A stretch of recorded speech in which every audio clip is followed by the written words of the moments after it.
Ya, saya rasa,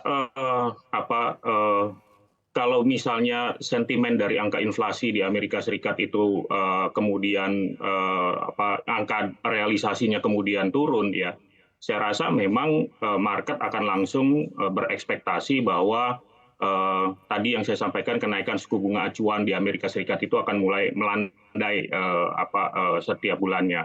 Jadi dengan kondisi yang tersebut ketika, market sudah menilai adanya peaking dari suku bunga acuan di 2022 dan 2023 kuartal 1 nanti, ya otomatis memang mereka akan mulai berbalik ya.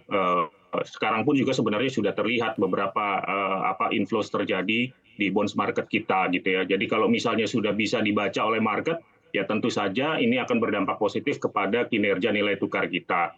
Nah pertanyaannya apakah langsung akan ke bawah 15.000?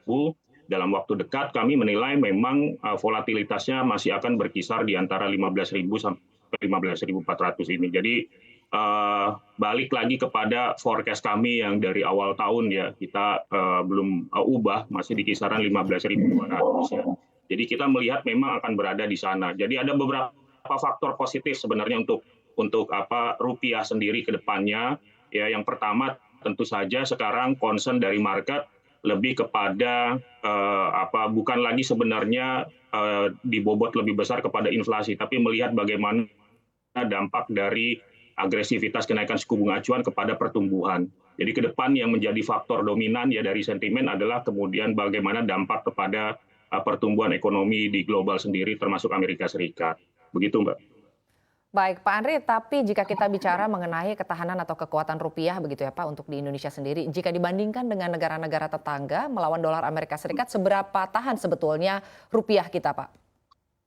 Ya, saya sampaikan ada 8 faktor ya yang sebenarnya kami sudah yakini dari 6 bulan yang lalu bahwa yang pertama adalah kenaikan inflasi di Indonesia sebagai dampak dari kenaikan harga BBM kemarin sebenarnya relatif tidak semengerikan yang diprediksikan banyak analis juga ya. Jadi kalau proyeksi kami waktu kemarin itu 6,3%.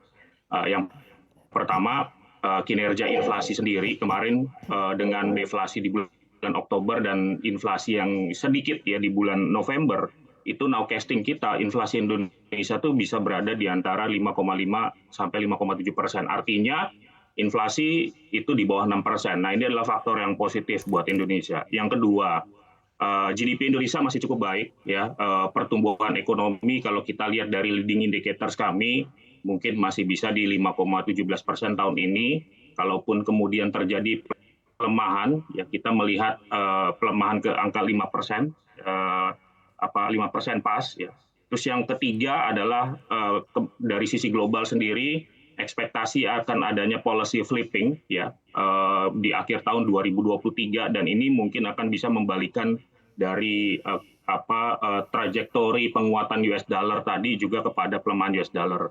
Yang berikutnya yang keempat adalah peran dari onshore investor, Dapen, Insurance yang cukup besar yang membeli bonds ya. Jadi kita bisa melihat bahwa bukan hanya rupiah, bonds market kita juga cukup resilient. Yang kelima real yield yang masih menarik dengan inflasi yang juga relatif rendah, real yield-nya juga semakin menarik ya buat investor. Yang keenam tentu saja yang paling penting adalah angka dari current account kita, Mbak. Jadi kita ingat di 2013 current account defisit kita itu mencapai 3%, yang kemudian dipersepsikan sebagai salah satu yang fragile. Sekarang current account kita di 2022 bisa positif, bahkan 2023 kalaupun misalnya tergelincir ke negatif, negatifnya akan berada di bawah 1%. Jadi ini sangat positif.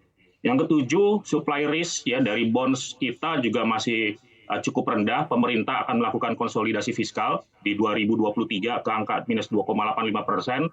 Budget defisit kita juga tahun ini mungkin towards ke 3,5%.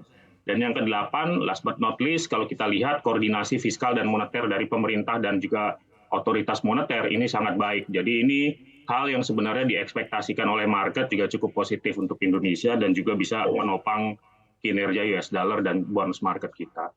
Begitu, Mbak.